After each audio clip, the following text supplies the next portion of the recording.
जय श्री कृष्ण मित्रों, मैं प्रभु श्री कृष्ण के श्री चरणों में कोटि कोटि प्रणाम करता हूँ और ईश्वर से प्रार्थना करता हूँ कि आप सभी तथा आपके समस्त परिवारजन स्वस्थ, प्रसन्न और मंगलमय जीवन व्यतीत कर रहे हैं। आज से हम इस चैनल के उस मुख्य उद्देश्य का शुभारंभ कर रहे हैं जिसके लिए गीता अमृतम की स्थापना की गई।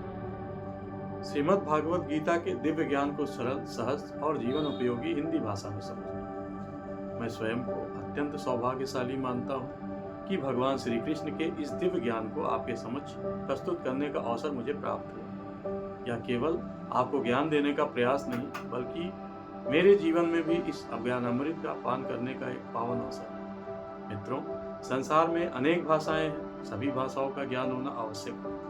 आवश्यक यह है कि जिस भाषा को हम सहजता से समझते हैं उसी भाषा में ज्ञान को ग्रहण करें। इसीलिए इस श्रृंखला में हम गीता की प्रत्येक श्लोक को अत्यंत सरल हिंदी में समझेंगे। मैं कोई विद्वान, आचार्य या गुरु नहीं हूँ। मैं भी आपकी तरह गीता का एक विनम्र विद्यार्थी हूँ। अध्ययन, चिंतन और प्रमाणिक स्त्रोतों से जो कुछ समझ पाऊंगा वही आपके सामने प्रस्तुत करूँगा। तो कृपया प्रेम पूर्वक अवश्य बताइए। आपकी प्रत्येक टिप्पणी मेरे लिए सीखने का अवसर है। अब आइए भगवान श्री कृष्ण की कृपा से गीता के प्रथम श्लोक को समझते हैं। धृतराष्ट्र उवाच धर्म क्षेत्रे कुरुक्षेत्रे समवेता युयुत्सवः मामकः पांडवा चैव किम अकुर्वत संजय। सरल अर्थ। धृतराष्ट्र ने संजय से पूछा, हे संजय, धर्म भूमि कुरुक्षेत्र में युद्ध के लिए एकत्र हुए मेरे पुत्र और पांडवों के पुत्र इस समय क्या कर रहे हैं? अब इस बात को हम लोग गहराई से समझते हैं। यह केवल भगवत गीता का पहला श्लोक नहीं है, बल्कि पूरी गीता का ज्ञान का द्वार है। धृतराष्ट्र जन्म से नेत्रहीन थे, किंतु इस श्लोक में उनकी मानसिक अवस्था भी दिखाई देती है। उन्होंने मेरे पुत्र और पांडु के पुत्र कहा। दोनों ही एक ही कुल के थे, फिर भी उन्होंने अपने और पराये का भेद किया।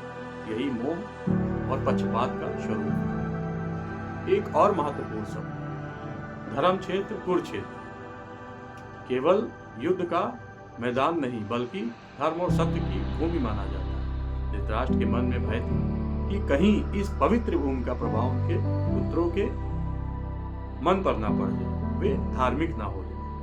यहीं से भगवान हमें यह संकेत देते हैं कि मनुष्य का सबसे बड़ा संघर्ष बाहर नहीं, बल्कि उसके भीतर मोह, पक्षपात और अहंकार से होता है। जीवन के लिए संदेश। आज भी हम अपने प्रियजनों की गलतियों को अनदेखा कर देते हैं और दूसरों की छोटी सी भूल पर कठोर निगाह देते हैं। यही धृतराष्ट्र का भाव आज भी हमारे भीतर है। भगवद गीता में हमें सिखाती है कि धर्म, सत्य और न्याय का साथ रिश्तों से ऊपर है। आज का निष्कर्ष यह निकलता है, जब मोह हमारी बुद्धि पर पर्दा डाल देता है, तब सत्य सामने होते हुए भी दिखाई नहीं देता। इसलिए जीवन में व्यक्ति नहीं, धर्म और सत्य को अपना आधार बनाए। आज का चिंतन यही समाप्त होता है। तब तक के लिए जय श्री कृष्ण।